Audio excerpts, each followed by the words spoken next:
შენ გეუბნები, განაბული რომ მისმენ და გაინტერესებს რას ვიტყვი. სოფლიოში მილიარდობით ადამიანი ცხოვრობს, მაგრამ შენნაირი არც ერთი არ არის. შენ ის კონკრეტული ინდივიდი ხარ, რომელმაც მისი სიტყვა უნდა დატოვოს სიცოცხლეში, რათა გაღიმებული შეხვდეს სიკვდილს. შენ ახლა იმასაც იფიქრებ, საერთოდ არ მინდა სიკვდილს რომ შევხვდეო, მაგრამ ნუ ფიქრობ იმას, რაც არ გინდა. ნუ უცდი იმას, ვინც არ მოვა და ნუ განსჯი იმათ, ვინც გატკინა. იყავი ბედნიერი, იყავი ლაღი, იყავი თავისუფალი. მაგრამ შენ ხომ უკვე გაიზარდე და მშობლები დღესაც გიშლიან თავისუფლებას. რატომ მოხვდა ეგ სიტყვები გულზე? ასე არა? კი. ბევრჯერ ისიც გიფიქრია, ყველა ჩემი უფროსი როგორ არის. სახლიდან წასვლის მცდელობაც ქონია, მაგრამ დაიმახსოვრე, ეს სიცოცხლე შენია და შენი გადასაწყვეტია.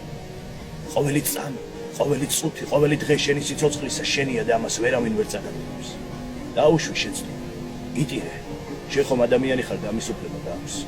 შენ სწორედ მაშინ ცდები, როცა იძახი იმას, რაც არ მოგწონს, თქვი ის, რაც გინდა და ინატრე ისე, როგორც გინდა მოხდეს და ყოველ დილით მადლობა გადაუხადე სამყაროს ახალი დღისათვის.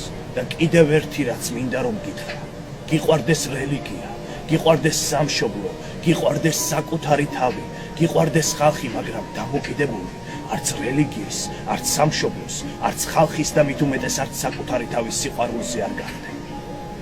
დარწმუნდი იმაში, რომ სიცოცხლე მშვენიერია და ჩემსავით სამუდამოდ დაივიწყებ სიკვდილის არსებობას და გჯეროდეს, რომ ყველაფერი აუცილებლად კარგად იქნება.